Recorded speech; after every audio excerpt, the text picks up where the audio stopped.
is defined in two different ways, and depending on where you look. Either it is defined as avoiding sexual activity altogether, sexual abstinence, or it is avoiding sexual misconduct. So depending a bit on the context, whether the context is monastics or the context is lay people, or, it could also, sexual abstinence can also refer to lay people, depending a bit on the context.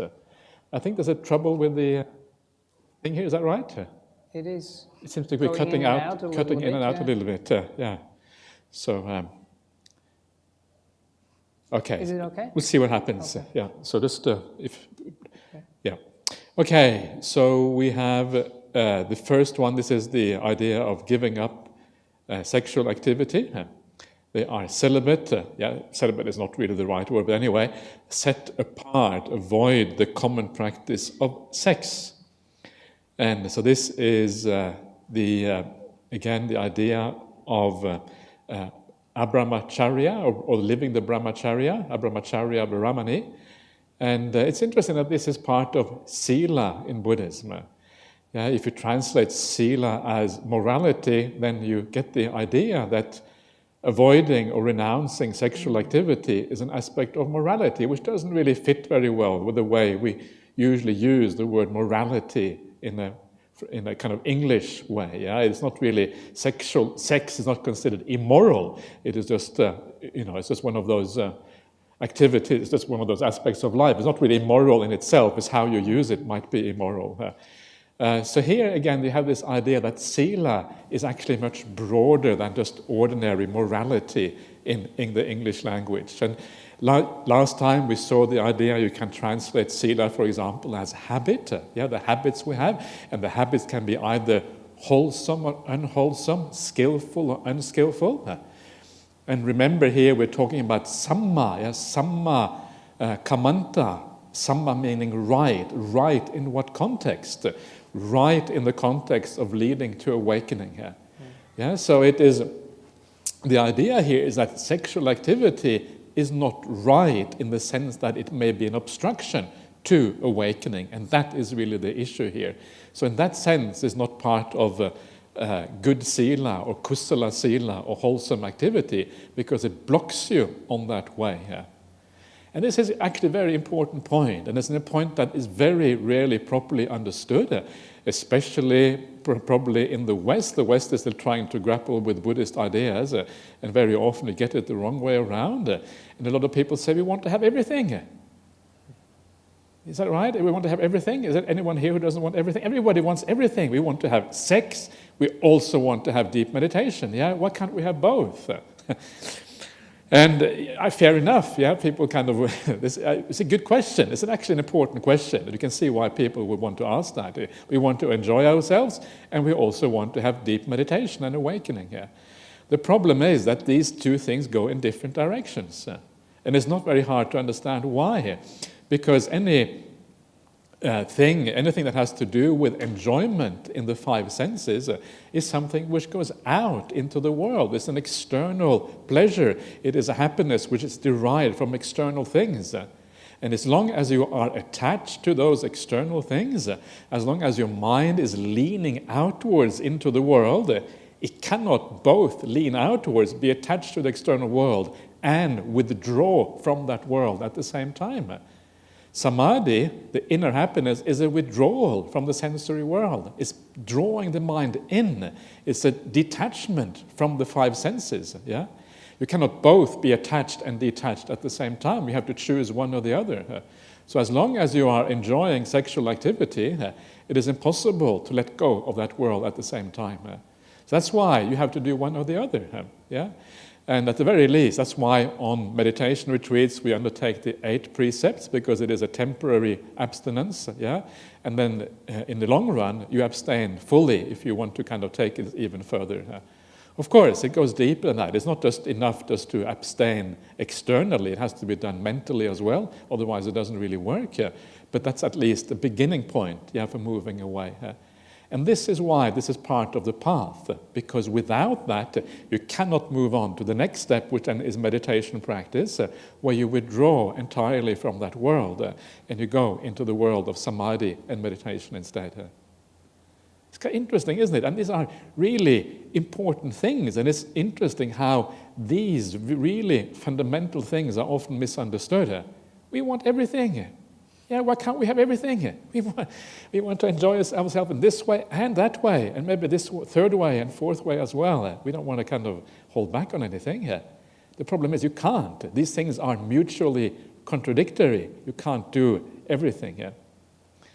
So this is why we then have the 8 precepts and why this is a factor of the Noble Eightfold Path. But the Noble Eightfold Path in the more preliminary stages, this is actually already a very high stage. The more preliminary stages doesn't take full abstinence, and this is what comes next. This is the kind of if you like, the more preliminary aspect of this particular Samma Kamanta, part of Samma Kamanta. And this goes like this. They don't have sexual relations with women. This is kind of, again, from the male perspective, and a lot tends to be like that sometimes in the suttas, with women who have their mother, their father, brother or sister or relatives as a guardian. So someone who is under the protection of someone else. You don't have any sexual relations with them. And then it carries on. Don't have sexual relations with a woman who is protected by her religion or by the law, or who is married or who is engaged. So these are all about someone who has some kind of relationship in the world whereby they are considered to be out of bounds, if you like. Here it is very much from a male perspective, because this is the way things were in India at that time. In the present-day society, you could say it goes both ways. You don't have sexual relationship with anyone, whether male or female, who is in some way considered out of bounds in that society. Whether it is by law, protected by religion here could mean protected by your co-religionist. Could mean someone who is a monastic, for example, or living in a monastery. Someone who is already engaged, or married to someone else. That is considered wrong. And anyone who, of course, is underage. This would be kind of a modern ideas about how this works. So what is interesting about this particular precept is that it is not really very specifically defined. Usually it is simply said to be kame sumichachara viramani, abstaining from sexual misconduct. And this particular definition is actually quite rare in the suttas. Usually it just says that. And I take that to mean that what is considered kame sumichachara, wrong conduct in sexual things, depends on the society you're in. It is not fixed. It depends on the kind of laws in that society, what is expected in a particular culture. So it will vary. And you see, in ancient India, it is mostly framed from a very male, patriarchal kind of view, the male point of view. Whereas in a more egalitarian society, you would say, well, it's not really, shouldn't be framed from anyone's particular view. Either view would be acceptable, whether from a male or female point of view, doesn't matter so much. So what matters here is that the idea here is, again, not to hurt people. So when do we hurt people? When we hurt people, when we go, very often the norms of society are actually what decide whether we hurt somebody or not. Like, for example, people often ask, what about sexual relations before you get married? Is that okay? It depends on the society. In some societies, it will be considered very bad, and you might hurt people a lot by going against those norms. You might hurt your parents, for example, if you do it in a certain society. In other societies, it's considered not such a big deal. Some people might say that it's perfectly okay, and nobody would feel bad about it. So then you're not hurting anyone, and because you're not hurting anyone, it is not really immoral. So the idea here is that if you hurt somebody and you don't care about whether you hurt somebody, remember we go back to the vihingsa vitaka and the avihingsa sankappa. Yeah, avihingsa is the idea of being callous, not caring, not being considerate of others. And if you kind of just indulge yourself without considering others, it is wrong intention from the very beginning, wrong sankappa. Yeah, and this kind of is what making it felt here. You are just being greedy and doing whatever you like without caring of the consequences of people around you. That's wrong sankappa. So you can see how this works. So this is how, and this was one of the nuns was asking about this last time. It does not only apply to this particular action, but it can apply to any precept really, that it actually matters also a little bit about what society, the norms of society around you. Because whatever that society thinks, well, that will affect you, whether you are considerate or not, regarding how people will react to your actions. I'm not sure how clear that is, but anyway, you probably get some idea of what I'm talking about here. Yeah, so it is relative to the norms in the society that you live in. So in our modern world, it's fairly obvious, that, for example, extramarital affairs is not usually considered a good thing. Yeah, so that would probably come under this, because we create a lot of hurt if we do these things. Obviously, relations with minors are obviously completely out of bounds. The idea of consent, in relationships is very important, and it's kind of very topical these days. Consent is very important, and etc., etc. It's not that hard to understand roughly what's going on here. And then that is sexual activity. But it's interesting that these things, they do have a kind of a relative thing about them. They're not kind of absolute very often, because our personal motivations and intentions actually are somewhat dependent on the external expectations in society. They're not completely separate. These things relate to each other to some degree. Yeah. Am I making sense? Yeah, sure? Okay. I was getting worried there for a second. So that's good. So that is... Am I making sense to you? Oh, yeah, sure, yeah. Yes, Okay, thank you. I think that's very kind of you to say that. So as you said in the suttas, sometimes you can find a lot of information, and sometimes there isn't that much specific information. Yeah, usually it just says kame sumicharcha Brahmani, so it's kind of very, very simple statement. Yeah. And there might be cultures where certain things are acceptable that in our understanding would be quite wrong, actually, isn't it? Yeah, like, for example, having many wives or husbands or whatever, would not be accepted in our society. Or, what consensual actually means, and, the role of women in certain societies, unfortunately, haven't come such a long way yet. By the time of the Buddha, it was perfectly okay to have lots of wives, for example. That wouldn't be considered okay now, Yeah, so that, Okay, you want to carry on? Sure, yes, that's what the suttas say. So that's early Buddhism. I'm now going to stray a little bit. To late Buddhism, is that right? Whatever it is. Please correct me, Ajahn Brahmali, if there's some things that don't quite fit in. I do feel very strongly about, not wanting to misrepresent the teachings of the Buddha, because they are very, very valuable to all of us. So, I've spoken about the third precept as well over in Melbourne. So some of those things have kind of carried over, and some of the thoughts that just went through my mind when I thought about this. But all the difficult topics I gave to Ajahn Brahmali's. Well, the killing was a really hard one. Was it? Oh, okay. Yeah, I feel so, because it is really a difficult thing, and especially if you don't have experience. You do sit with senior monks every now and then, and these situations do arise, but I feel you do need quite a bit of experience to come to a point where you feel comfortable, meeting people in those very, very difficult situations. And for myself, also realizing that the monastic rules are quite strict in that area, so you don't really want to do a wrong step there, because that would mean that you are excluded from monastic life. So there's lots at stake. Right, anyway, so sexuality and the limitations of sexuality, and also the abstinence or the absence, sorry, of is kind of what I was thinking about. And I wanted to start off with a statement. Life is a sexually transmitted terminal disease. It's a bit of a joke there, but that's what it is. And also, you know, sometimes it's difficult to talk about these things, but again, it's important to talk about these things. And I remember when I gave my talk last time that someone commented and said, oh, that was really nice that, you know, someone talked about these things openly, and that especially maybe some young people who were able to tune in, got some information from the Buddhist point of view instead of, you know, going somewhere online and getting information for God knows where.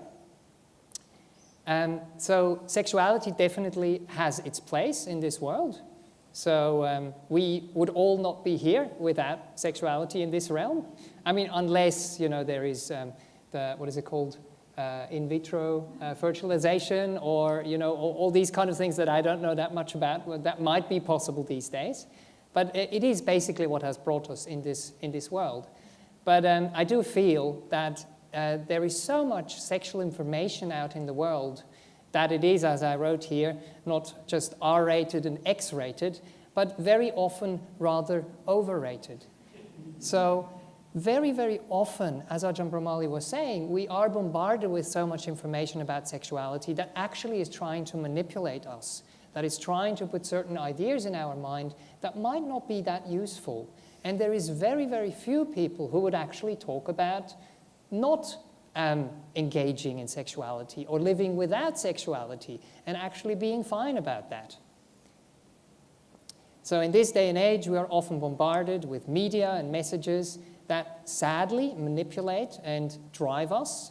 Sexualization degrades very often beautiful human beings into objects who have to be either pretty or strong to feel like being worth something. I do think there are so many messages out there, especially for the young people when they're growing up, that they feel they have to be hot or they have to be cool to be someone, to represent something in this world. And when they do follow these things, they do get feedback in the society out there, but it's not really the right feedback they should be getting. You know, we often overemphasize these things instead of emphasizing the warm, open, kind, and compassionate heart, and the cool and clear and understanding mind that is rarely talked about. So is it actually possible to, you know, advertise or even put the idea out there that we can drop this sexual energy at times? As Ajahn Brahmali was saying, we go to a retreat and we don't just keep 5 precepts, we take it a notch higher and we keep 8 precepts and just try out how that actually feels, even just temporarily. And for myself, it was actually a big relief on some respect as well. And through dropping that energy, it doesn't have to be, you know, this very strong sexual energy, but sometimes there is just this subtle energy that comes into when you are relating to people that actually can be difficult or can be a barrier between the people. So if that isn't there, how do we relate to others? How do we relate to ourselves without having these sexual ideas connected to the body or connected to the mind? And how does it actually feel? So a few ideas there to try and describe what it actually feels when there is an absence of it.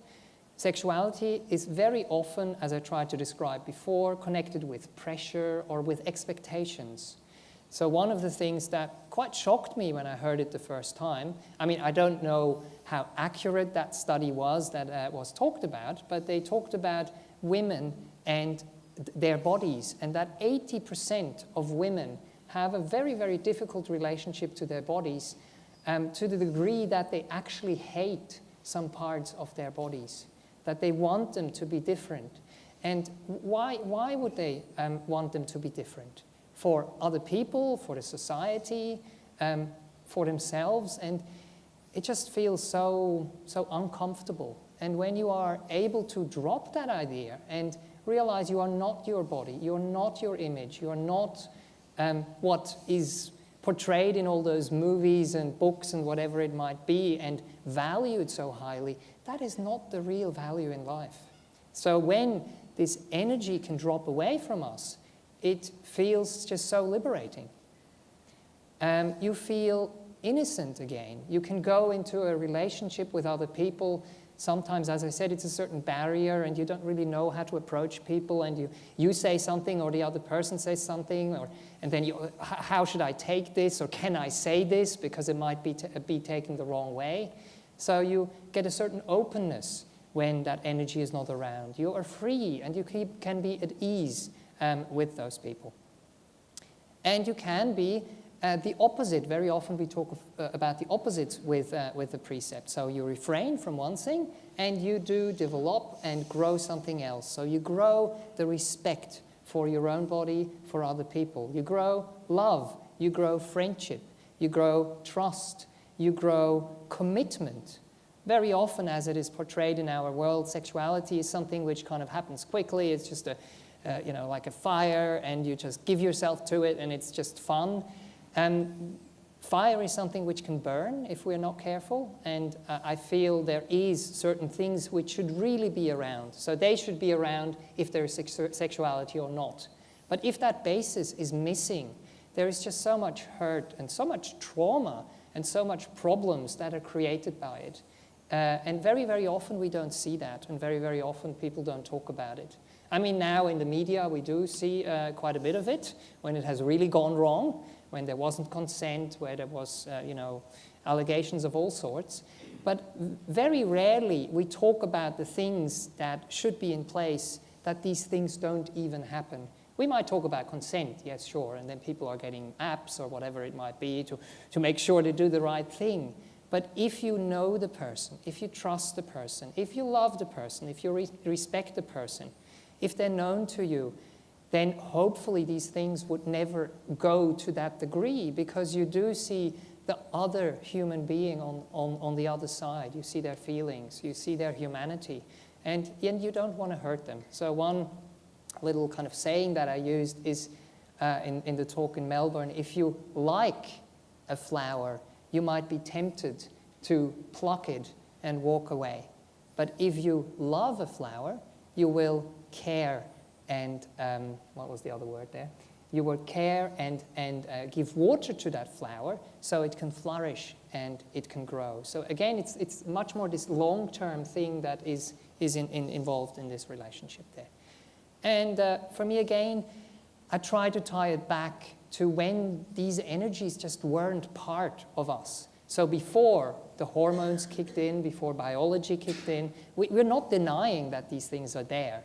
Peer pressure, cultural expectations, how children can relate to other beings in such a pure and innocent way. And if we can learn to do that, and on the path, it is something which happens very naturally. So when you see Ajahn Brahm relating to all sorts of people, this energy is just not part of the relationship whatsoever. Or that's at least how I perceive it. And then when all these things are taken to the highest level, which we always aspire towards and hopefully lean in the right direction, it's the sutta here with Bharadwaja. And he says, please, monks, again from the male perspective here, think of women your mother's age as your mother. Think of women your sister's age as your sister. And think of women your daughter's age as your daughters. And of course, you can put your father in there, you can put your brother in there, you can put your son in there. So just to kind of show you that we can relate to other people in this very high-minded way. So we see the human being shining through. I think I've described that before. We see the vulnerabilities, we see their feelings, we see their wishes, their concerns, but especially we also see their beauty. We see their real beauty. We see their good qualities in their hearts and not in their bodies or in their possessions or whatever it might be. So the virtues, but also their struggles, and then we can relate to them in a different manner. Do I have some more? Yes, and we meet the whole being with compassion, care, loving them to bits, as Ajahn Brahm often said in the past, unconditionally. Okay, that's what I had to offer for this one. Oh, no, there's one more. That's right. There is another analysis sutta that Ajahn Brahmali was, the Arana Vibhanga Sutta. And Arana is like the non-conflict.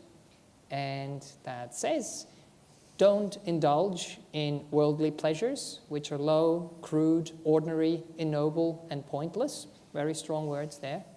And don't indulge in self-mortification, which is painful, ignoble, and pointless. For most of you, you basically know where this is going, the middle path, so the one extreme. Pleasures linked to the five senses, to the sensual world, are low, crude, ordinary, ignoble, and pointless. Indulging in such happiness is beset by pain, harm, stress, and fever. Basically, that's the conflict that the Buddha describes there. And it is the wrong way if you are heading for enlightenment. Breaking off such indulgences is free of pain, free of harm, stress, and fever, and therefore conflict, and it is the right way. So that's the one extreme. And indulging in self-mortification is painful, ignoble, and pointless. It is beset by pain, harm, stress, and fever, conflict, and it is the wrong way. But when we break off such indulgences, it is freeing us of pain, harm, stress, and fever. And it is the right way. And Ajahn Brahm very often describes here that the mental pleasures that we can get through letting go and through meditation are actually the allowable ones, the ones that should be practiced. But of course, this path is not easy, but the idea is that it is developed alongside with what we do in the world, and that it grows to such an extent that we are willing, as it says in the Dhammapada, to give up the lesser pleasures for the higher pleasures. So you're not just giving up things, but you are also acquiring new things, and these things very often do take a bit of time. So avoiding those two extremes, the realized one woke up to understanding, which is the middle way of practice, which gives vision, knowledge, and leads to peace, direct knowledge, awakening, and extinguishment, as Ajahn Sujato translated. And what's that? So that's what I said, but why did I say it? And the Buddha said, it's simply this Noble Eightfold Path, which is all the factors of the Noble Eightfold Path. Avoiding these two extremes leads to these things. That's just a repetition. So that's from Majjhima Nikaya 133, and I hope that all of you have some inkling of inspiration, what I'm talking about, have some experience from coming to retreats, from being able to be free of those energies and being filled with a different type of joy, a different type of happiness that is much more deep and much more profound. Okay, that's what I wanted to say. You're saying the path is not easy. Well, I know, I thought you were going to... Why do you say that? It's simple, but it's not easy. Simple, but not easy, okay. No, I mean, of course, I've thought about this a couple of times before as well. So it is easy in a sense. If your mind is pure, then it doesn't lean in that direction very naturally. It doesn't have all these concepts. It's natural that you relate to people in the way that I was describing. But it's like a catch-22 situation there. When the mind is in that state, no worries, mate. But if it's not, then it will tend to want to fill up that hole to get some pleasures, get some kind of quick fixes, which are on offer. The Buddha always said, there is pleasures to be had. There is a gratification, but there is danger. And there is an escape. There is a different path. So, I don't know. Does that answer the question, more or less? Or what would be your I don't know. answer? I remember one of the monks at the monastery. He went to Ajahn Chandako, and no, not Ajahn. He went to Ajahn Ganha, yes, and he said, "Oh, enlightenment, is it? What is? Is it easy or how?" Oh, Ajahn Ganha said, "Oh, it's so easy. Yes. Enlightenment, so easy. Just just happens like that." Yes. And then Ajahn Chandako said, "Oh no, it's so hard. Enlightenment is so hard." And so we asked Ajahn Brahma, and what did Ajahn Brahma say again? He said that. What did he say? What was the answer he gave? I forget now.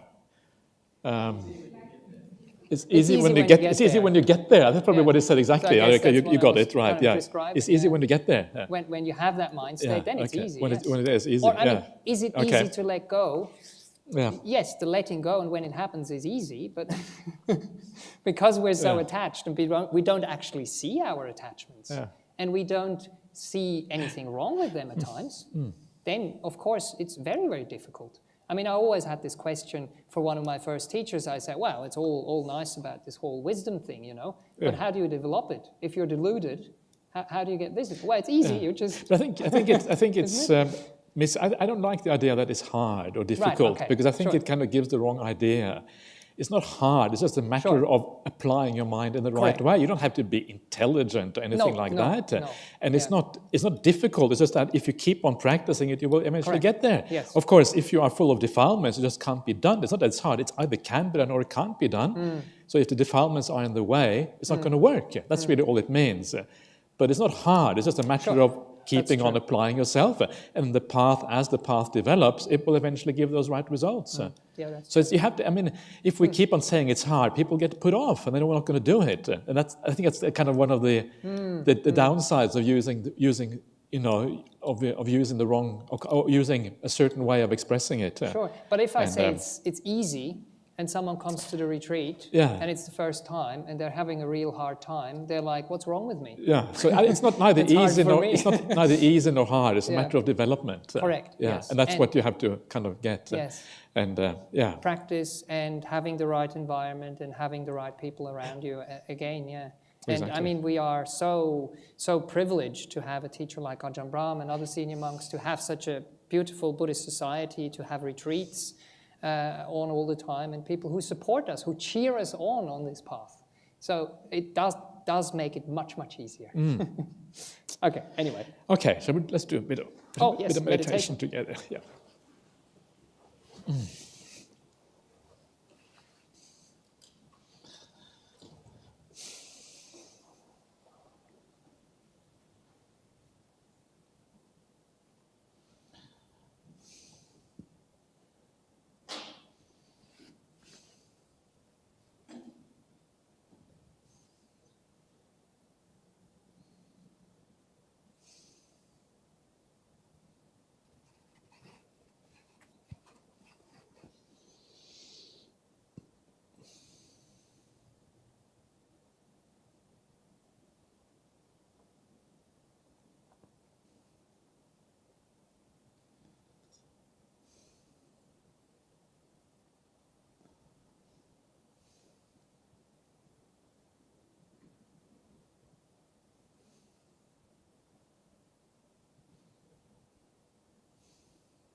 Can I say one more thing before we take questions?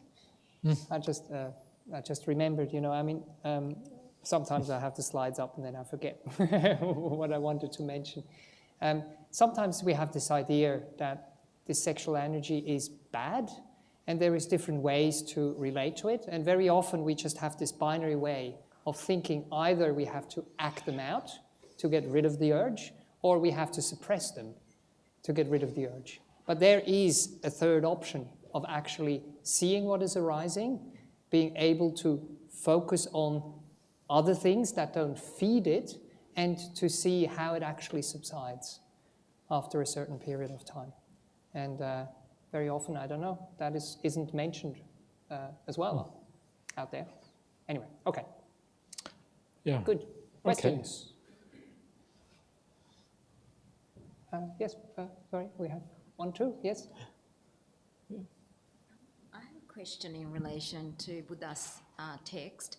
I was wondering whether in your readings, whether there's been any clarification about whether you need to keep the 5 or the 8 precepts prior to becoming a jhana or having heard the partner. 5 or the 8? You have to keep more than 5, more than 8. Yeah, you have to kind of keep. Really, what you need to become a stream mentor is to be free of the 5 hindrances. So it's not so much that you have to keep either the 5 or the 8, but it's just that you have to overcome the hindrances. The hindrances are what blocks you from both jhana and from stream entry. They block you from yata bhuta and anadasana, seeing things according to reality, which would include, in this case, jhanas and stream entry. But to get there, obviously, the more purified your lifestyle is, the more easy it is to overcome those hindrances, because these are related to each other. Whether you are. So the more you practice in that way, the more easy it is to overcome those hindrances. The 5 hindrances really, which is the big thing here. So whatever supports the overcoming of the 5 hindrances is what matters. Not so much the 5 precepts. They, of course, they're very supportive, and without them it wouldn't work. And I think ideally you really have to keep the 8 precepts as well, I would say, or at least some of them are obviously more important than other ones. But the idea that you have to turn away completely from sexuality, for example, that would be the 8 precepts, turn away from completely to be able to have any kind of jhana experience, because they go in opposite directions, really. Is it said by the Buddha, or is that No, it is. It's obvious. Yeah, it's said. He says that when you have a jhana experience, you have left the world of sensory experience behind completely. Yeah. That is straight from the. It says, the first jhana experience is defined as vivicheva kamehi, vivicha akusalehi damehi. Vivicheva kamehi means having overcome or having left behind karma, which is all sensual experience. So that's kind of the definition, actually the very definition of the first jhana experience. Yeah. Okay. To be fair, from what I understand, Ajahn sometimes says, he has retreats and then people get a jhana experience that he would have never expected. Yeah. So, these experiences can happen if conditions come together, but it needs a little bit more to progress on the whole path. So if there is one experience, it's great, but it might be a short experience and it might have big impacts on your life. But you need more sustained things to happen to actually have the deep impacts. My question is, abstaining from intoxication didn't come under the right action? Aha, we are coming to that soon. We will coming soon. Livelihood? Yeah. Effort? Yeah. Okay, Yep. I thought it affects on some of those Yeah. speech and actions. And It's not explicitly there. Some Thank people you. say it's implied, but we'll spend some time on it. Yeah. That's one of the interesting points. It's actually not part of right action in the Noble Eightfold Path, which is kind of interesting, isn't it? Why isn't it there? Does that mean that you can just drink and still be all right? Is that what it means? That would be a nice interpretation. Yeah. Well, you can drink. It depends what you drink. Even this is okay. Yeah, I think that's fine. Yeah. Okay. Yeah. Okay. Let's continue. Yes, so please. we are now coming to right livelihood. Samma ajiva. And this kind of follows on naturally from right action, because if you have right action, you want to live in the right way, then obviously your livelihood will then align with the right action. That's kind of the point. And that's why right livelihood kind of naturally emerges from the idea of right action. You can see why that is the case. And so what is this? And so we're going to look at the definitions of right livelihood in the suttas. And so this is the definition of right livelihood. Okay, are you ready? Can you imagine what it is? He undertakes, this is the definition, right? This is really, wow, this is kind of, what is right livelihood? A noble disciple, having abandoned the wrong mode of livelihood, earns his living by a right livelihood. It's kind of, you wonder, it's almost as if, you wonder, there's not much information there, right? But you can't argue with that, can you? You can't argue with it. That's the good thing about it. And I think the point is that, this is, you just, in a sense, you have to kind of almost define it yourself. Does your livelihood, does it align with the right action or not? Does it fit in? And you cannot really define it too closely, because once you define it too closely, there will be all sorts of loopholes and all sorts of problems. But there's always a good reason why the Buddha gives these very broad definitions, and then you have to decide for yourself what actually fits into that definition, what is right livelihood, what is wrong livelihood. But there are definitions nonetheless in the suttas, and there's only really one definition that is found for lay people, what right livelihood means.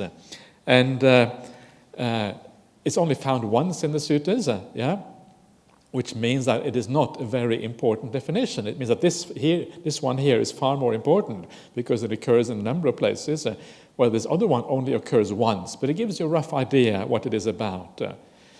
So this is what it says. A lay follower should not engage in these 5 trades. And many of you will have heard this before. The 5 kind of trades or 5 kind of livelihoods. Shouldn't be a weapons dealer. For most people that's quite easy not to be a weapons dealer. You don't have to kind of strive very hard to become a non-weapons dealer. This usually works quite well, but you can see why, because weapons are obviously problematic. But why is it wrong to be a weapons dealer? But do you have any unwholesome intentions when you're dealing weapons? Have you got ill will? Do you not necessarily want to kill people, or why is it unwholesome? Well, it's, with lots of the things, it's kind of grey. With weapons, it's quite clear what they're there for, isn't it? They have like one purpose. I mean, people might say, okay, they're here to defend, but when they're actually deployed, there's destruction and death and suffering. But I think it comes back to, again, the second factor of the Noble Eightfold Path's right intention, samma sankappa. One of those right intentions is abhihingsa sankappa, the idea of not being harmful to other beings. And when you know that these weapons are going to harm other beings, if you don't take that into account, it's like you're turning a blind eye. You're being inconsiderate, you're being cold, you're being ruthless in what you're doing. And you're doing that because of your desire to make an income. So your desire overrides your concern for other beings. And that is the problem. And this is why this abhihingsa thing is actually quite interesting on the Noble Eightfold Path, because it is not an ordinary kind of what we normally think of as unwholesome in the sense of ill will or anything like that, but it's that your desires and your ability to make a living stops you from being concerned about others. And this idea of compassion should always be there underlying your actions. So I think this is where it comes from. And so we have to be, it's interesting that compassion should always be part of how we live. If we are cold towards people around us, that already is a negative state of mind, this coldness, this ruthlessness, where we don't actually consider what other people do. We're driven by something else, like greed and desires, etc. And this is what underlies a lot of these wrong livelihoods. It's not ill will as such. We don't do things in that way, but we do things without really being concerned for the consequences of our actions. Trading in living creatures. And similar kind of things. We're not concerned about the consequences for the living creatures. We are just kind of ruthless business people, and we don't care. We don't have any ill will, but we just don't have that compassion and care for creatures. Trading in meat, in the suttas that usually would include also slaughter, so it would usually also include the killing of beings themselves. But arguably, just trading in meat, just being a butcher, you could say, possibly depending on your intention there could also be this aspect of not really caring for the consequences of your actions. You can see this leads up to maybe to vegetarianism, right? Is that right, Thomas? Yeah. So we'll see what happens with this one. Then we have trade in intoxicants, and this is where we start to get into what you were talking about, Prem, about the problem of alcohol. So you're trading in something which makes people stupid and makes people, again, inconsiderate, not really understanding the consequences of their actions again. Temporarily insane. Temporarily insane, that's right, yeah. And then the last one is poisons, is a similar kind of thing.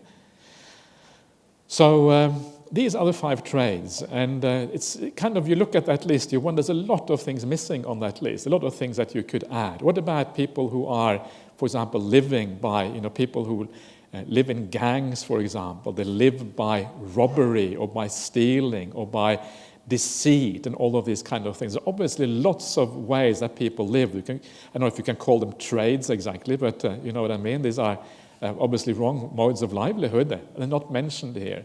So these really should just be considered examples, and you really need to fill in the gaps yourself to decide what is a right way and wrong way of livelihood.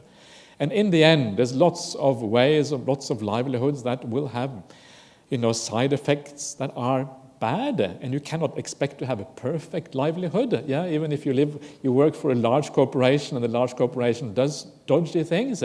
If you do your job to the best of your ability, and if you do it with a sense of doing the good things for your co-workers and for your customers, sometimes that's all you can do. And then maybe you can kind of voice your concerns every now and again, but sometimes you cannot expect perfection. And I think this is just the way things are. So you look after your own morality, your personal morality, and then you try to have a positive influence without kind of going overboard. Often that's the best we can do in many of these situations. And if possible, we could also, of course, change our jobs in that sense. And I mean, I do agree, if there is many people that agree on something that it should be changed, then, of course, use the energy of those people coming together. Yeah. So, yes, that's one more. Okay. Well, it's just another that's right, the way of looking at livelihood. Right livelihood and what is wrong livelihood, and you have described that a little bit before with, the mafia and kind of trickery and all that. So it says deceit, flattery, hinting and belittling, and using material possessions to pursue other material possessions. I mean, that's what it says. I don't know the Pali exactly, but I think the idea you get there, we were discussing, is this for lay people, is this for monastics, and we kind of felt it's somewhere in between there. Of course, not to be recommended to, do dodgy things. Yeah, dodgy brothers. Sometimes they call me Bodhidhaja because I'm Bodhidhaja. we all get nicknames. Anyway. Dodgy awakening. Dodgy awakening. Dodgy awakening. Okay. Yes. So that was that. We just wanted to add that in there. This is wrong livelihood as well. Yeah. And yes, the corruptions. So now we are moving into the more monastic way of livelihood, or you want to spend some more time on the other things? Let's just move on for now. Okay. So the suttas, the Anguttara Nikaya talks about 4 things that don't make monastics shine. And it says, mendicants, these 4 corruptions obscure the sun and the moon, so they don't shine and glow and radiate. What for? Clouds, fog, smoke, and an eclipse. And those 4 things, they stand for, there we go. So in the same way, ascetics and Brahmins don't shine, like the sun doesn't shine, because of 4 reasons. Number 1, There are some ascetics and Brahmins who drink liquor. So for a monastic, that's very clear that is a no-no. Should be alcohol would be better, I think. But Okay, anyway, alcohol, not avoiding drinking alcohol. There are some ascetics and Brahmins who have sex, not avoiding sex. There are some ascetics and Brahmins who accept gold money, not avoiding receiving golden money. So basically, having access to money. And there are also Brahmins and ascetics who make a living the wrong way, not avoiding wrong livelihood. And I think we will go in a little bit more detail. Or do we have suttas for that one? It's interesting that wrong livelihood is so kind of, makes you not shine and radiate. It's kind of interesting, isn't it? Yes, but I mean, especially as a monastic, when you have renounced and given up all this and you depend on the lay people, if you start to abuse that relationship, I can understand why that would be wrong. Yeah. Well, how do you understand wrong livelihood for a monastic? What does livelihood mean in that context? There is many things described in the suttas, but basically it means that what we are doing, we are not doing it out of kindness and not expecting anything back in return. We are actually doing it as a business deal. We are saying, okay, we're offering our services, but we want something back. And that's exactly not how it works, because the Dhamma is so precious, and as Ajahn Brahmali says, it's priceless, basically. We shouldn't put price tags on it. So, of course, we encourage people to be generous. We encourage people to put their money in wholesome things, as we described before. But it's not about, like, I'm wholesome, please give the money to me. Or this society is wholesome, where I am part of, please give your money here. So it's not a transaction. It's something which is offered freely, and then people hopefully are inspired to give to a good cause. Okay. So what comes next? Now comes the wrong livelihood for monastics. These are some of the things we find in the suttas that are considered wrong livelihood for monastics. Fortune telling, making predictions. So sometimes you read if a monk or nun reads your palm, straight away it's a bit dodgy. But it's only dodgy if they get something in return. I will read your palm if you give me a nice meal. Then it's dodgy. Or I will give you this prediction about the future if you give me $10,000 or something like that. I'll give you the lottery numbers if I get 20%. This is very common in the monastery. People will listen to Ajahn Brahmali and they will listen to the numbers. And they will ask him, how many monks are there in the monastery? 21. Oh, write down 21 quickly. And how many? And then they kind of make up a lottery number in that way. That's kind of typical. So this is not really. This is all found in this particular sutta, Digha Nikaya 1, the Brahmajala Sutta. Astrology and geomancy. Geomancy. What is that? Geomancy is like finding out where you should build buildings and how you should build buildings in the right direction. Same thing as Feng Shui in a Chinese culture. Same idea. So this is not really, but it's interesting. This is an international thing. It's not just found in Chinese culture. It's found everywhere, really, these kind of ideas about constructions, I think, astrology. So that's no good. Shouldn't do astrology. Arranging marriage or divorce, not really for monks or nuns. Casting spells. We could, but we don't. No, we're not allowed to. No, don't worry about it. Spells. You have to be careful what you blessings, say. Blessings, anytime. Ajahn Brahmali always says, "I bless anything." Bless anything, right? Okay, but not as livelihood, right? Just as No. Yes. Invoking the god. This is to give you some ideas. Acting as a doctor. This is not really appropriate.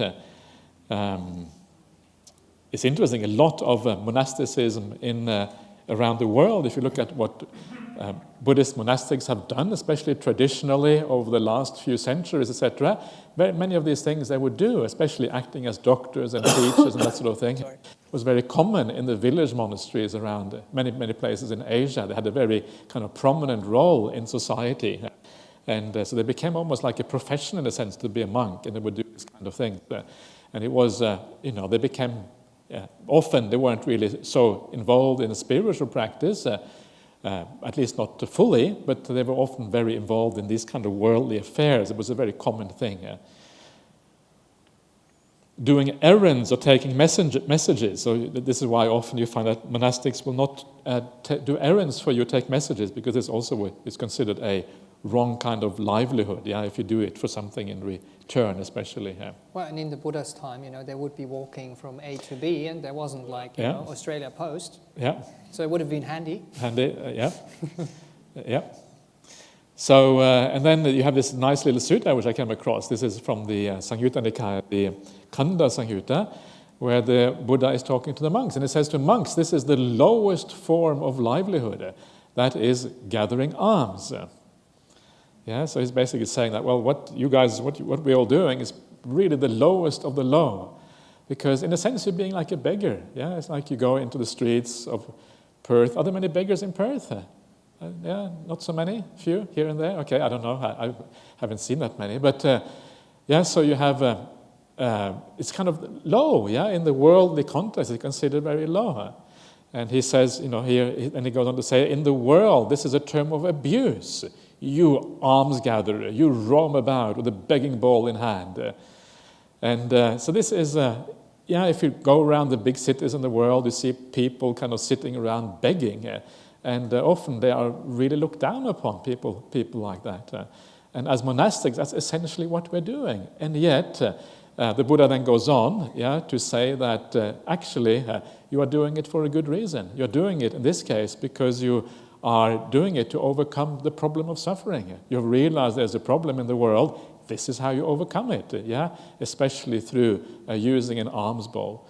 So this is like the right livelihood for monastics, the alms bowl, the thing which is looked down upon, the thing which is a term of abuse for the vast majority in the world. That is how you make your livelihood as a monastic, not through, selling your services or anything like that. It's just purely gathering alms. That is what it is like. And of course, the idea is that in return for that, really all you are supposed to do as a monastic in return for those alms that you get is to live the life in the right way, to live according to the rules that the Buddha has laid down. If you do that, then you're keeping your side of the bargain. That's really all it is. And of course, in addition to that, doing some teachings or whatever is also good. But that's really how far it extends. And there should be nothing really beyond that. On the Buddhist path. So it's kind of nice, This is how we live our life. We live our lives in a very kind of low way from the worldly point of view. And then there is, of course, the Buddha talks about, especially in the gradual training, how beautiful this can be if you do it in the right way. How simple it is, And this is one of my many favorite passages from the Pali Canon. It's the passage on contentment that you find in the gradual training. And it talks specifically, I take it to be referring to livelihood, how you are content with something that is very simple and very basic. And so again, right livelihood for monastic. You are content with the robes to look after the body and alms food to look after the belly. That's all you have. You have your robes, you have your bowl. I have a laptop, actually. It belongs to the monastery. It belongs to the monastery. Okay, you're right. So I'm glad you have reminded me of accepted it that way. Yeah. So that's good. Oops. So I can breathe. I can breathe a sigh of relief. So it's so it's very simple. This is kind of the ideal way for a monastic to live, just to have robes and just to have a bowl. And then and you are content with that. It means you don't want anything more. You're happy with some very, very simple things. That is your livelihood, and that is all you ever carry with you. It's kind of beautiful, isn't it? Such a simple life. And yet some of these people that you see which live a life like this, and sometimes you see monastics in the present day who actually live like this. Come from one monastery into another one. They have almost no possessions whatsoever.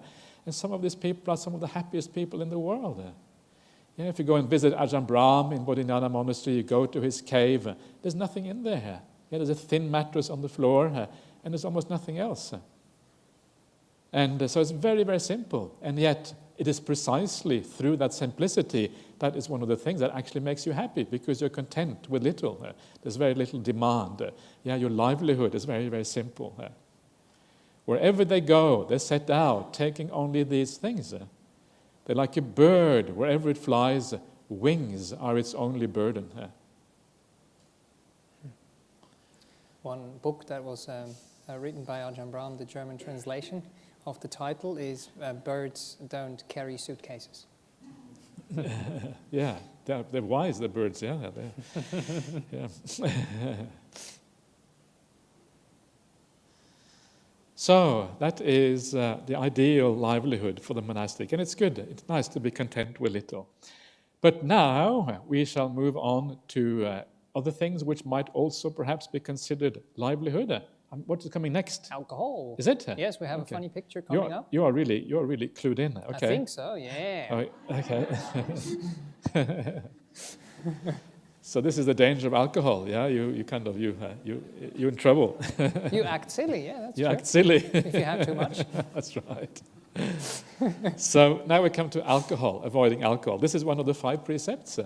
And as Prem said, why haven't we seen anything about alcohol yet? We've just been looking at the Noble Eightfold Path.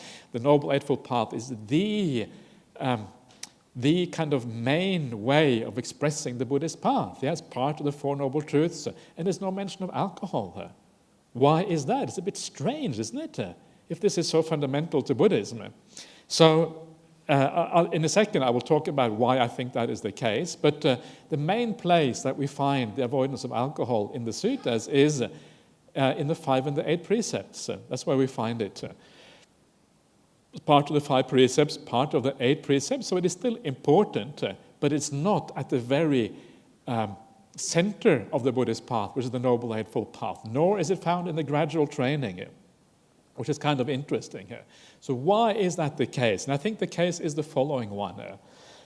Drinking alcohol, which causes negligence. This is how it is always described in the suttas, that if you drink, the problem of drinking is that it makes you break other precepts, but it is not actually said to be immoral in its own right. It doesn't say it's a bad karma to drink, for example.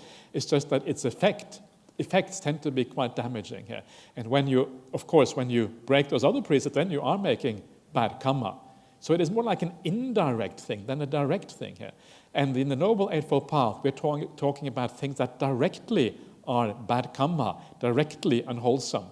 And I think that is the reason why it is not expressed there. It's talking about things that you should not do directly, but whereas this is more like an indirect measure, the effect of drinking here. So it's kind of interesting, yeah? What does that mean in practice? Does it mean that a glass of wine now and again is okay? A bit of, a beer and a barbie, as I say in Australia. Is that kind of fine to drink a bit of beer? People love their beer. If it's alcohol-free. If it's alcohol-free, yeah. I think that's really dodgy, is alcohol-free stuff. Okay. It kind of gets people on the bandwagon and get them going. But so the question is it okay, to have a little bit of alcohol? What is so problematic with it if it's only bad, if it causes negligence? And it's a good question. And first of all, I think the answer to this is, first of all, when you look at the 5 precepts, they tend to be sequential, and because everything is sequential in Buddhism, the first precept will be the worst one, so the killing is generally worst, and then you have a rough kind of a rough sequence going down, and alcohol is the last one. So in that sense, it does not look super duper bad, But on the other hand, if the Buddha makes it one of the 5 precepts, it must be important. It is one of the 5 rules for how to live. So it cannot really be insignificant either.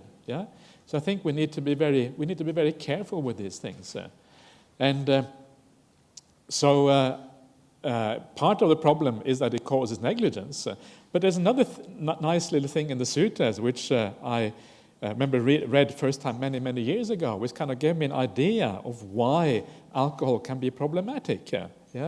And he says there's no satiation in the indulging in alcohol. In other words, you're never really satisfied. Why do people indulge in alcohol? Well, very often it is for psychological reasons. You can't really relax without it. You can't be yourself, yeah? Because we need these crutches just to be normal sometimes. Otherwise we have to kind of have this facade and play these games and pretend to be things and all of these kind of things. And that is dangerous when you need alcohol to support yourself psychologically, because then that is a kind of addiction right there. And then that addiction, if there's no satiation, it means that there's a tendency to always go further, a tendency always to increase, yeah? And then you create a habit, and that habit, it carries over from one life to the next one. And then you can start to see why it is problematic. So I think this is part of the reason why this is so bad, because it is a habit that creates all of these kind of long-term problems for yourself if you get into this kind of thing here. And of course, so that is an important part. Another important part of it is that the whole idea of Buddhism ultimately is to have a clear mind. Yeah? And of course, the more you drink and the more you do this, the more you are kind of not living in reality. You are dealing with the problems in your life in an unwholesome way by kind of pushing them out of the way instead of actually learning how to deal with them through a Dhamma point of view, which ultimately will help you overcome these things. Yeah? So for all of these reasons, I think that alcohol is problematic. And if you are really serious about the Buddhist path, then I think that you should really avoid really all alcohol. It is appropriate to avoid drinking anything at all. But this is also why it is not kind of quite as prominent as the other precepts.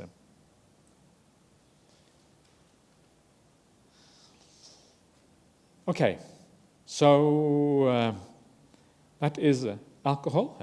A couple of more minor topics. Well, there's a little bit on alcohol there, okay. but you have mentioned quite a few things there already, so I can click through them fairly quickly. So again, we are purifying our minds, which is the purpose of the path, and alcohol can unfortunately meddle with that in a way that is unhelpful. I just wanted to mention the simile that apparently Ajahn Chah was teaching when he was talking about alcohol. He said, imagine this is your house here, and would you let a burglar into your house?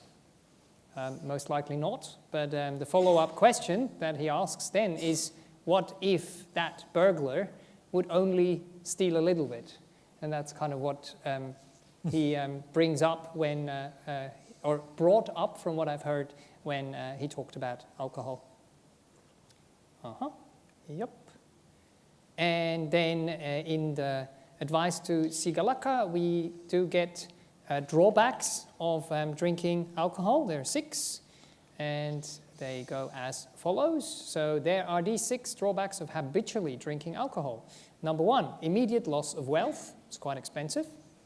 Promotion of quarrels.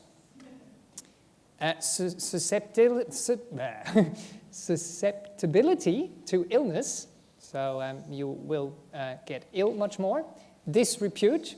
This is an interesting one. Indecent exposure, especially for high school students. And weakened wisdom is the 6th thing. That's interesting, isn't it? That's actually a good summary, isn't it? Yeah, I find that especially quite nice. The last one is really dodgy, isn't it? Weakened wisdom. Well, yes, that's terrible. yes. And I mean, I was never really tempted with alcohol. I never really liked the taste of alcohol, so for me it was never a big question. But one of the things that also kind of made it clear to me is that the mind is so important in the Buddhist teachings, and that we are basically weakening the mind, which has the ability to grow wisdom. So that's why it didn't make sense. And I just had a few consequences. The Buddha also tells us to think about this. These are people who have a habit of drinking alcohol that I wrote down. So you lose trust, you let your family and friends down, manipulation, isolation is very often connected to it. You don't know what happened last night or with your life, if it is a strong habit. And then, very sad one, drinking and driving is unfortunately very common. When you are drunk, you don't think of the consequences. So if you think that you're driving on the path to Nibbana, do you want to have a drink? I don't know. Anyway, yes. Do we, yes, have a break? Or what do we do? It's getting only a bit late. 15 minutes left, but I think we might as well continue too. How do you feel? It's been a long day. We have to finish. Keep going? Yep. We have to finish off. Yes, if you have a break now, okay, we're right, not going to have there a finish. Yeah, we have to. Let's go. So, yeah. So, we can discuss vegetarianism very briefly. I hope it's going to be brief anyway. That's the plan. And because this is a topic that comes up very, very often in Buddhist circles. Is it necessary to be a vegetarian if you're going to be compassionate to all living beings? And I think it's a very good and important question. And it's a tricky one to really answer. It's actually quite a complicated question. It's not easy to come to any really fully satisfactory conclusion. But my preliminary, I would say, I would always support anyone who wants to become a vegetarian, and I think it's generally a good idea. But if someone chooses not to be, I'm not going to condemn them for not being a vegetarian either. So I kind of have basically, I don't have any kind of very dogmatic or strong one-sided position on this. But generally speaking, there are so many problems with meat rearing in the world that I think vegetarianism is, generally speaking, a good idea. So the first question to ask, is eating meat, is it bad karma? This is a question that very often comes up. And initially, the answer you would think is probably no. Yeah, you would think that because when you eat meat, you don't intend to kill anything.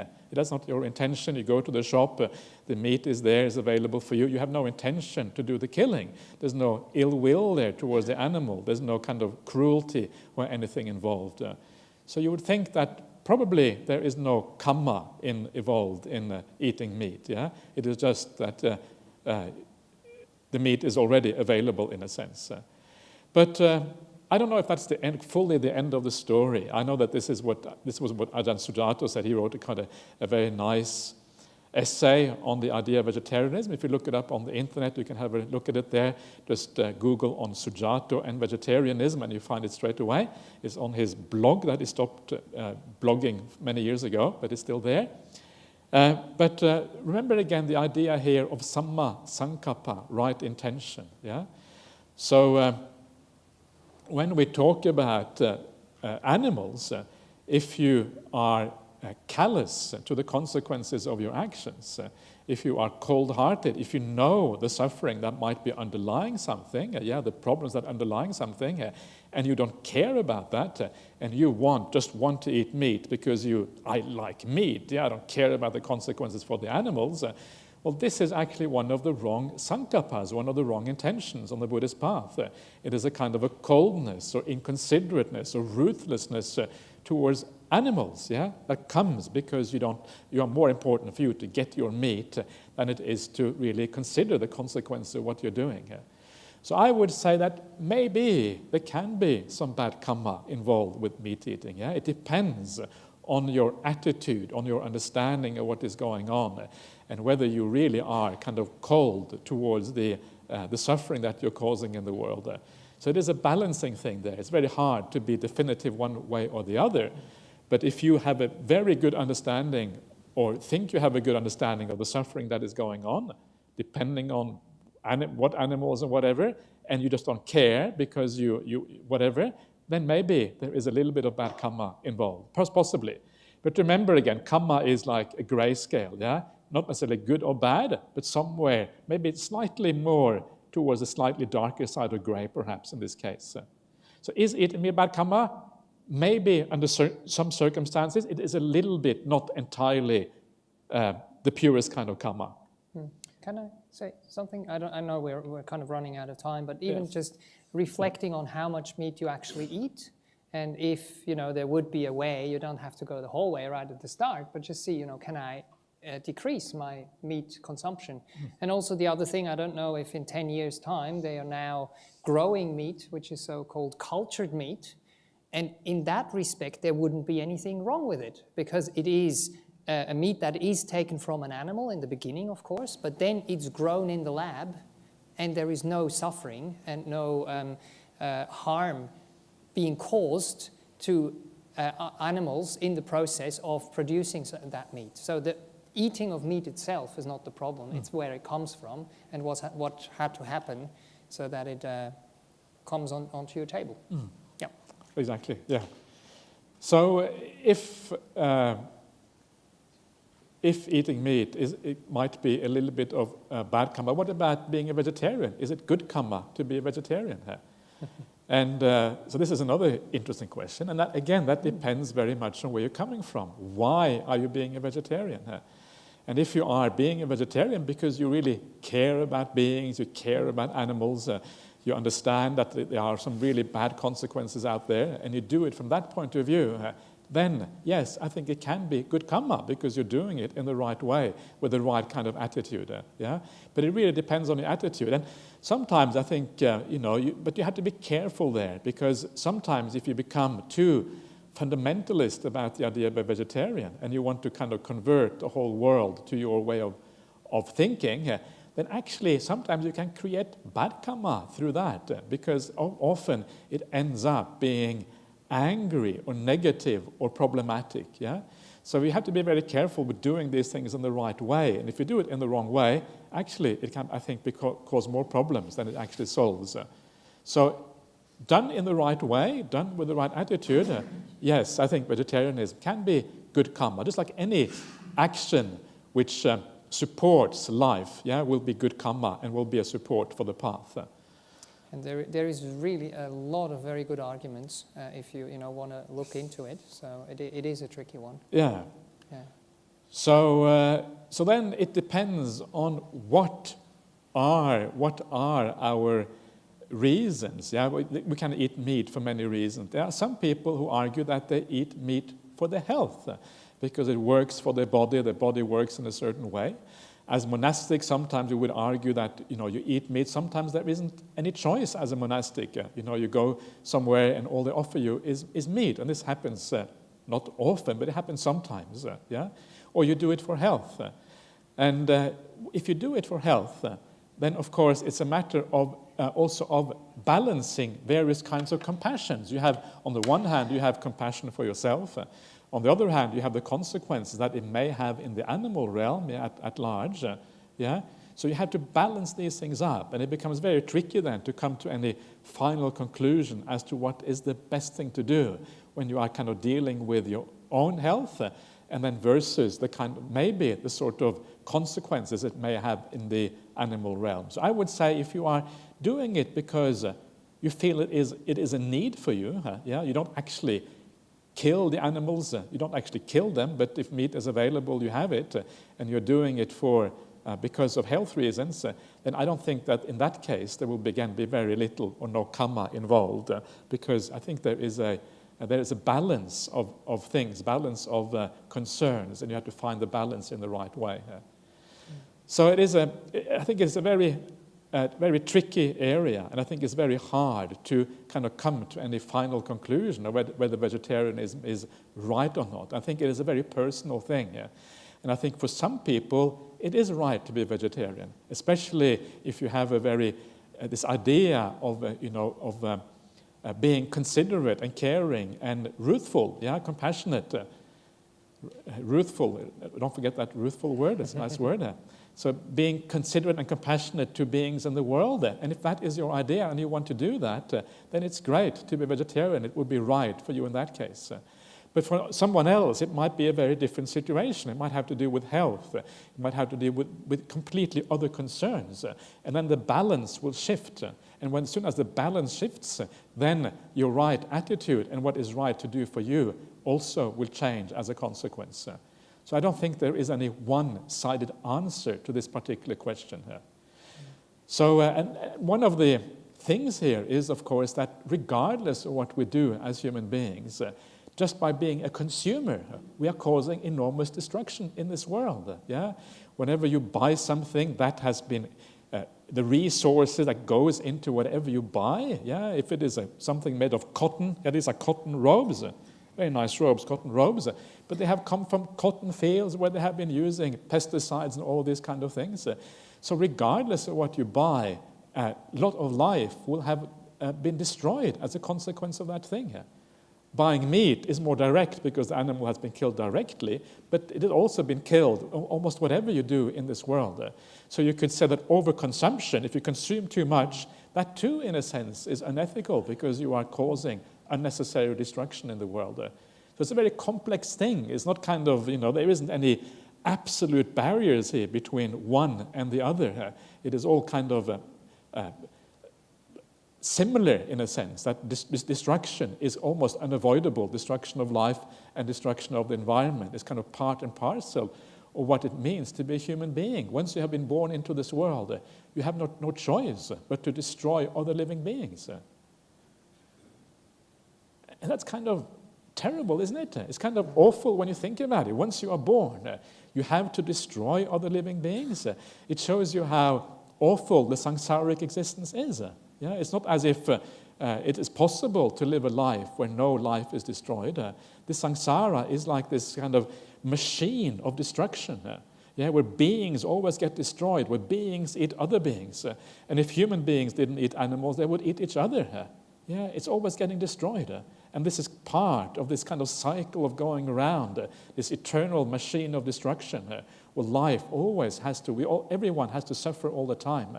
And that is why, ultimately, the answer to the whole question of samsaric existence really is you have to extract yourself and you have to get out of samsara. It is really the only way to kind of end this round of always destroying life here, destroying life there. And there's no way really of getting out of it.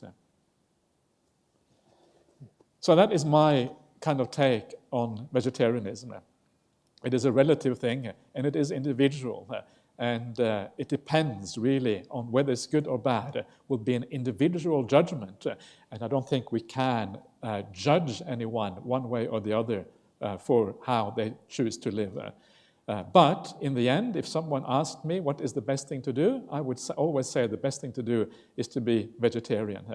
Myself, I am mostly vegetarian. I eat fish, which maybe I should stop that as well, but I eat fish, but mostly I try to be vegetarian because I think it is a good idea. So just to kind of be clear about how I live my own life. Okay, so now we're going to look at one last thing.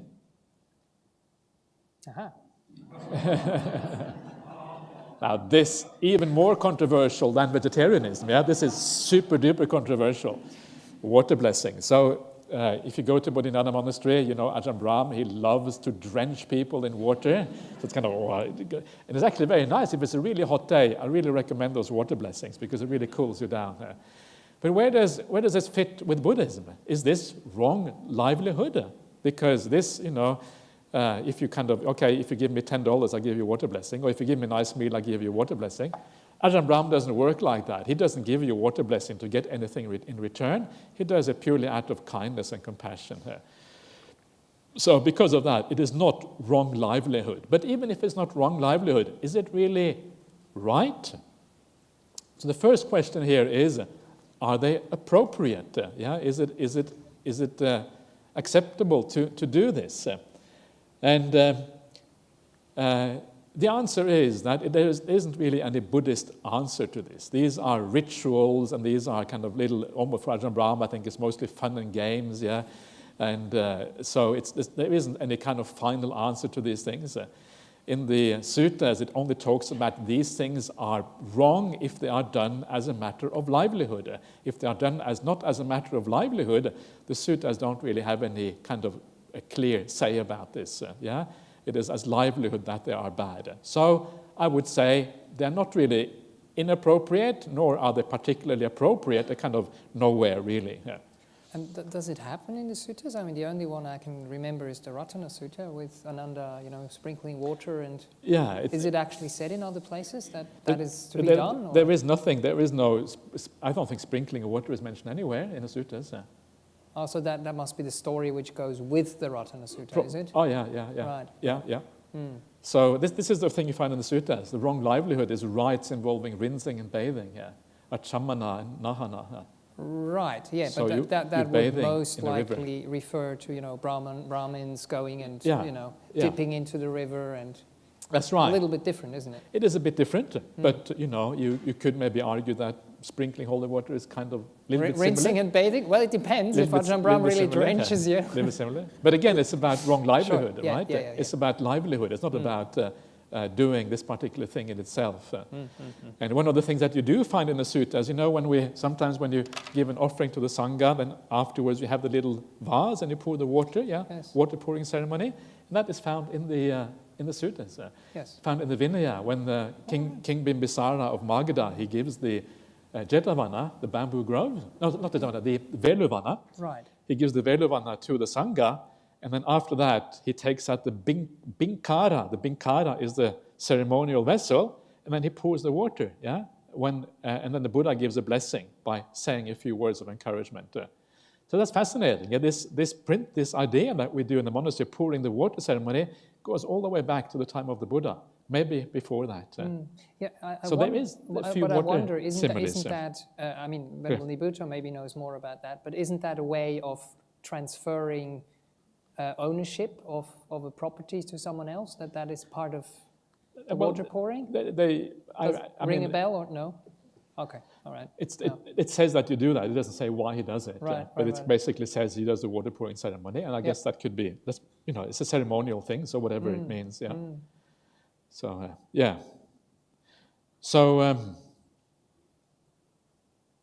So wrong, it's not really wrong livelihood. Is it appropriate? Well, it's neither really appropriate nor inappropriate. The last thing, do they work? Do water blessings, do they have any effect? There you go. Satisfied customers. Okay. So and this is a very interesting question. And I think it's obvious that they work. I think it's obvious. And it is obvious for many reasons. The first reason is simply that when we talk about these things, we talk about the placebo effect. The placebo effect is very commonly known in Western medicine, that if you have two pills and you give it to somebody, one is a pill with real medicine, the other one is a sugar pill, the sugar pill also makes you better. That's called the placebo effect. And it seems to be something to do with the power of the mind to actually make you feel better as a consequence. So this is an accepted thing in modern medicine, the placebo effect. So for that reason, we know that it will work at least to some extent. Does it work beyond that? And I think, why not? The mind is a very powerful thing. If you develop the mind powerfully, why should it not have power outside of your personal experience? It may very well have power outside. So there may be an effect of the water blessings. How much? I don't know. Does it work for everyone? I don't know. But that there is some effect sometimes, I think it is quite likely. So does that mean that I'm in favor of water blessings? It means that it is not part of the Noble Eightfold Path. We should focus on what the Eightfold Path is, what is the Buddhist practice. But I don't think there is much harm in a bit of water blessings, as long as we know the limitations, and the kind of make you feel a bit better, but it's not really going to solve any major problems in your life with the water blessings. So you feel a bit more happy, you get to speak to Ajahn Brahmali, may you be well and happy, may your grades be good, may you have no more problems in life, ding, ding, ding. And then you leave happy, not ever after, but at least for a short time. Okay, so that is the last part on right livelihood, and that's the last slide, isn't it? Yes, I think so. I think that comes to the end. And this was actually, a trigger for Ajahn Brahm to give a lovely talk last Wednesday. Where he, as a scientist, says, for me, definitely there is something happening with blessings. I don't know what it is, but he says, it has an effect. So, any last questions before we go? Thomas? Okay, Moon, you can start if you wish. Ajahn, you mentioned the water blessings is, there could be a placebo effect there. What about Buddhist chantings? Is there a placebo effect there as well? Yeah, same thing, And I would say that if we ever do chanting for anyone, you should always tell people that we do the chanting. Because I think when you know about it, the placebo effect is greater. And also it feels good, I mean, imagine having a large group of people chanting for you and sending metta your way. It kind of feels nice when you know that. So I think that's all of that will have a positive effect already. And then the chanting, maybe there is an additional effect on top of that. So one on top of the other. Bang, bang, bang. Okay, second question is regarding right speech. There are 5 factors there, like timely, being beneficial. I want to ask about a gentle speech and speech that's imbued with loving kindness? What is the difference there? I guess that you can talk gently without necessarily having much loving kindness, and maybe that can be your kind of your default to be a gentle person, yeah. But there may not be much loving kindness behind it. I guess that is possible.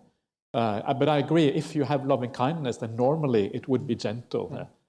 Unless maybe there are cases where your character is such that you are kind of a rough character, whereby you have your speech is a bit kind of maybe a bit naturally rough, even though you have loving kindness. I'm not sure, but I would say usually if you have loving kindness, you would have gentle speech, but maybe not always the other way around, that you have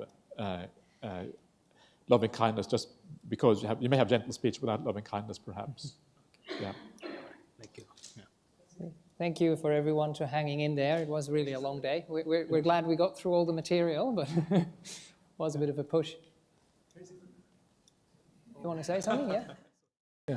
You know, from water blessings to the previous, all those suttas and the precepts, okay? For my thinking, it comes back to our mind, the Buddha's teaching. The mind is a forerunner of all states, okay? And also, if we are on the path, I believe there's guidance, there's some energy to guide us, okay?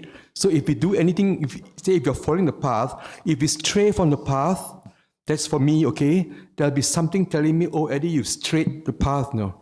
And then something will happen and I'll switch back to go to the path again. It's a pathway.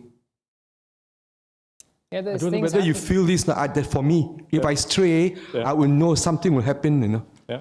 Yeah, and for me to correct back again this thing, I think. Okay, good. Yeah. That's all I'm saying. Yeah, your inner voice. Yeah, there's lots of things that we can't explain very easily.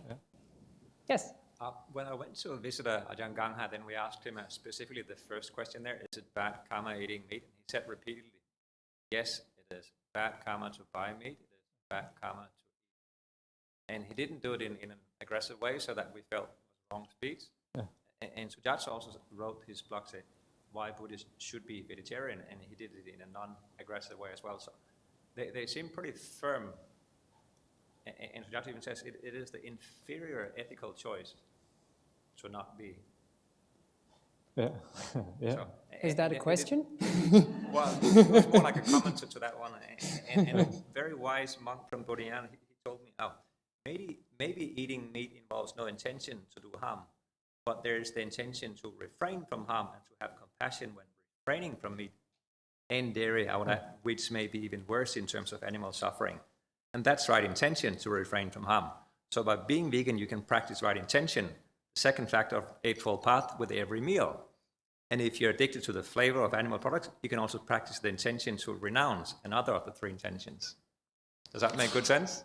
Well, that's pretty much what I said, wasn't it? Yeah. So there's not much difference. Yeah. If that is your practice, as I was saying before, it's a noble thing to do for people who wish to embark on that path, and we would definitely endorse it and encourage them to walk on it. But we also don't want to offend people who are just not at that point. It's a gradual path. I have a small question, kind of related to this, but more about right livelihood, the one about not trading in meat. Usually, traditionally, that's explained mainly as being a butcher, so actually killing the meat and selling it. But what about, like restaurants, that sell non-vegetarian food, or supermarkets? I mean, the larger it is, the more removed it feels, so it becomes like harder to feel bad about it. But like in Asia, you have like street hawkers who they sell like barbecue chicken or something. It's very clear that their whole livelihood depends on this. Yeah. So I'm wondering how that's, if you have a view on that, or if that's explained at all in the text. Well, only the thing is that where trading in meat, I think it's explained in one case. And in there, it is actually mentioned, includes the killing of animals as well in that one particular case. So I get the feeling that trading in meat in the sutta implies also the killing of the animals. Once you start buying dead meat, or not dead meat, meat, you're removed from the killing, and that's why it is, it is not considered, I think that is precisely why it's not considered bad karma, because you don't have that intention to kill, and that would be the same, whether you're running a restaurant or a hawker stall, or you are actually buying it for your own purpose. But of course, the larger your establishment is, the more effect it's going to have on the world around you, and the more you will naturally think about the consequences and things. And because you think about it more and you are more aware of what's going on, it may take a greater degree of ruthlessness to turn a blind eye, perhaps, in those situations. I don't know. Argument for why vegetarianism would be possibly, like you were saying, possibly a bit bad karma if it comes from that sense of, I don't care. So in this sense, the same thing applies to selling meat. Yeah, I would say so. If it's kind of that, there's kind of thing. But which sutta is it? That one you quoted? Does it expand on it? Because usually I see it just as that list. This particular sutta is only that list. It's very, very short sutta. No, where that meat processing. Where it said that it's. I can't remember which sutta that is. Oh, it's a different one. Yeah, it's a different sutta. Yeah. And definitely, if we can reduce harm in whatever way it is, even if there is meat involved, to try and get the meat from places where there is the least amount of harm, at least to walk in that direction if we can, to make a start. Yeah, please. Sure. Yeah. So Ajahn, in one of the slides with regard to layperson's wrong livelihood, it talked about, I think, using material possessions to generate more material possessions. Yes, it did, yeah. Yeah, it's quite far back there. Yeah. That was the second one I found.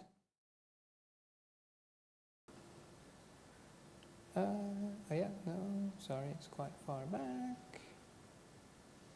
That's the ascetics. Yeah, it's coming up. That's the next one there. Here. Yes.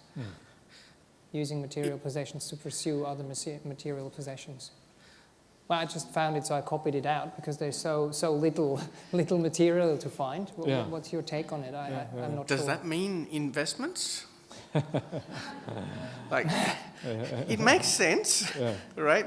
Because going along that path, it pushes you towards further activities that could be bad karma. But just asking. Yeah, but again, I mean, there is so many different ways of investing, isn't there? We can be investing in good things as well. I mean, I don't have much experience in this area, but sometimes you need people to get together to help a good cause, and there might be a bit of profit. So it doesn't mean there is not allowed to be any profit, but how much is it? How many beings are going to be suffering because of it? How much do you actually know about it? That's what comes to mind. Yeah. I wonder whether also it is a cultural thing. I wonder whether maybe in some countries the idea of investing for profit is considered bad. I mean, in Muslim countries, for example, not supposed to take any interest rate. It could be coming from a kind of similar idea, and once it is culturally not accepted, then not caring about those cultural rules, again, is an act of being a bit inconsiderate and ruthless, and it takes a mind, so that your intentions are colored by the cultural settings in that society. So it might be something to do with the culture of India at the time, and that's why it would be considered bad in this particular case. But it is interesting, this idea that our intentions, to some extent, they are actually depend on the external cultural settings, and so this might be it. I'm not sure. Is it bad to invest money? I don't think it is. I don't think investing money is in itself bad, especially if you are into ethical investments, perhaps, in this kind of things. I think that is just part and parcel for life. I mean, some of these companies, they need the money to even work and operate. Yeah. So I mean, it's kind of it would be silly if we can't do that, I think. Yeah. And if it comes in an ethical way, I guess the next question then would be, how do you use the money that you earn? Are you going beyond what you are actually needing, or is it for your family? Is it to make merit, to share with other beings? Then again, it's a different story. That's also part of the Sigalovada Sutta, the idea of how to spend your money, in Right, a wise yes, way, dividing yes. it up and things. Yeah. Yeah.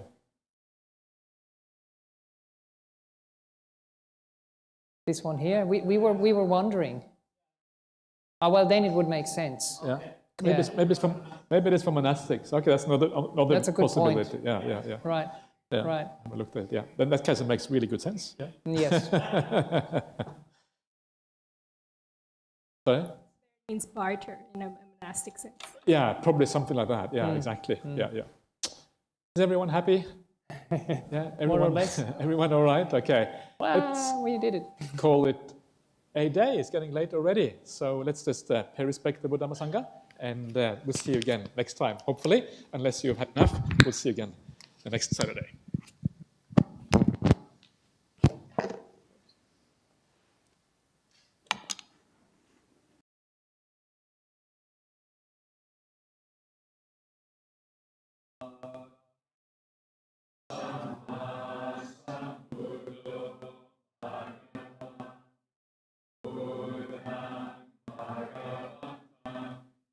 Everyone